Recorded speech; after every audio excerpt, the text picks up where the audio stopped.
Live from Fargo and serving you on TV, online, and on the go. This is Valley News Live 10 at 10. A whistleblower contacted us saying she nearly paid triple the amount for an upcoming event at the Fargo Dome. The catch was the tickets weren't even on sale yet. You may be tempted to search for deals on tickets for popular events at the Fargo Dome, including the upcoming performance of comedian Kevin Hart. But what happens when a resale site, tries to sell tickets even before they go on sale? Valley News Team's Molly Casey spoke with the Fargo Dome and found out it's no laughing matter. It's buyer beware. Googling tickets for an event at the Fargo Dome brings up a list of different ticketing sites, but that doesn't mean the tickets being sold are real. We can't authenticate them. And that goes for tickets being sold for the Kevin Hart comedy tour. Pre-sale tickets started Tuesday night, but already sites are selling the tickets for over 6 times the price. They're obviously having a markup that the money on that is not going to the artist, it's not going to the promoter. And Sobolik says if the tickets are fake, the Fargo Dome can't refund you the money spent on a secondary site. But how can someone sell a ticket that doesn't exist? If the tickets are not on sale yet, they're just hoping they're going to get a hold of those tickets and then sell them. Heather Johnson of the Better Business Bureau says when you buy tickets online, buy smart. If your URL does not read HTTPS or have the little lock symbol, question where you're buying them from. Johnson also recommends using a credit card to purchase tickets online, so if the tickets are fake, you can reverse the charges. But Sobolik says there is one sure way to get tickets. You want to make sure in your URL it is www.fargodome.com.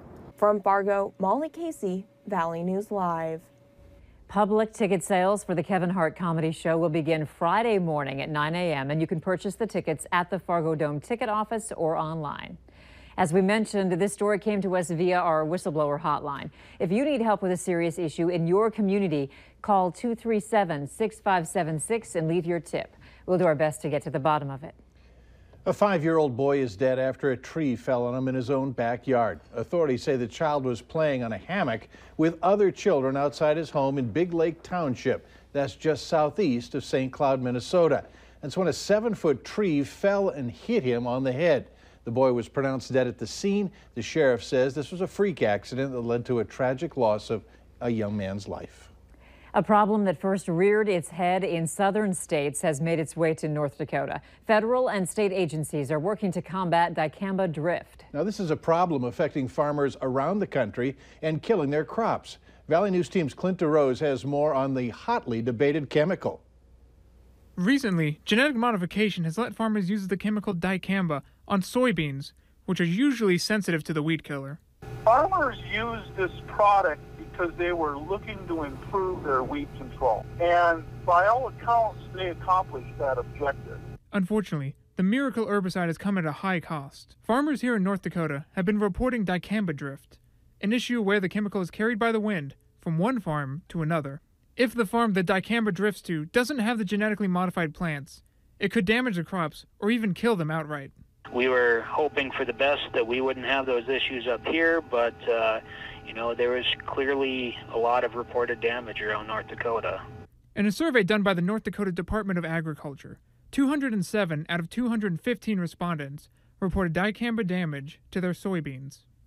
Many farmers say that the complicated application procedure, which has instructions that are more than 4,000 words long, makes even small changes in the wind a major problem. It's an example of a very complicated label that could potentially be even more complicated in 2018.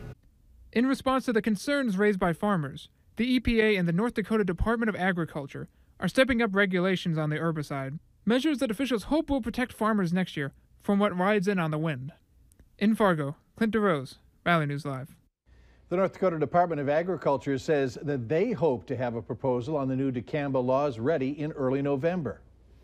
The survivors of a woman killed in the explosion that destroyed part of the historic Minnehaha Academy in Minneapolis have filed a lawsuit against the 2 companies working on the school during the explosion. The mother and daughter of Ruth Berg filed the wrongful death lawsuit, claiming that the companies were responsible for relocating natural gas meters inside Minnehaha Academy. The lawsuit says that Minnehaha employees had no idea such highly dangerous work was being performed. It also accuses gas crews on the scene of failing to safely close shutoff valves upstream from the meter, allowing it to explode. Some Minnesota police departments are considering gun-mounted cameras. They say the technology would help capture clearer footage of confrontations between suspects and police. Reporter Angela Davis spoke to a police sergeant to show us how it works. I'll be making contact with the driver. This simulation of a high-risk traffic stop shows what a camera mounted directly on a police officer's gun could record. Put your hands on the steering wheel. Put your hands on the steering wheel now! The weapon-mounted camera is built so that as soon as I take the weapon out of my holster, it automatically comes on. It eliminates the risk of the camera not being turned on, as we saw in the high-profile case of Justine Damon, who was shot and killed by a Minneapolis police officer who didn't activate his body camera. It also offers an unobstructed view. And then also, a lot of times we'll see where an officer's arms or hands will come up in front of the camera and block that view as they hold a weapon in front of them. Sergeant Rick Dennison is one of 3 officers with the West Hennepin Public Safety Department who will take part in a pilot program beginning in November. The department was approached by Veridian Weapon Technologies in Maple Plain to test their weapon-mounted cameras in the field. One of the criticisms of the technology is that it doesn't capture the interactions that lead up to an officer pulling out his or her gun. But Sergeant Dennison says the cameras mounted in their patrol cars and the wireless microphones on officers' bodies provide that. I think it's better video at the high level use of force times, audio and video captured from a pretty much unobstructed view at the end of the weapon to see what's happening. The technology costs about $500 per camera. The company that makes the cameras said police departments in different states are also trying out the new technology. National Football League Commissioner Roger Goodell spoke to the media today after meeting with players and owners over the past 2 days. He spoke on a number of topics, but of course focused on the players' ongoing protest movement and whether or not to stand during the national anthem and pregame. Goodell described the talks between the league, owners, and players as unprecedented. I understand where our fans feel about this issue, and we feel the same way about the importance of our flag, about the importance of patriotism, and I believe our players feel that way. They will state to you, and they have stated to everyone publicly, they are not doing this in any way to be disrespectful to the flag, but they also understand how it's being interpreted, and that's why we're trying to deal with those underlying issues. Both players and owners say that they're encouraged by what's happened here and think it's a good start. They plan to meet again in a few weeks to continue their discussions.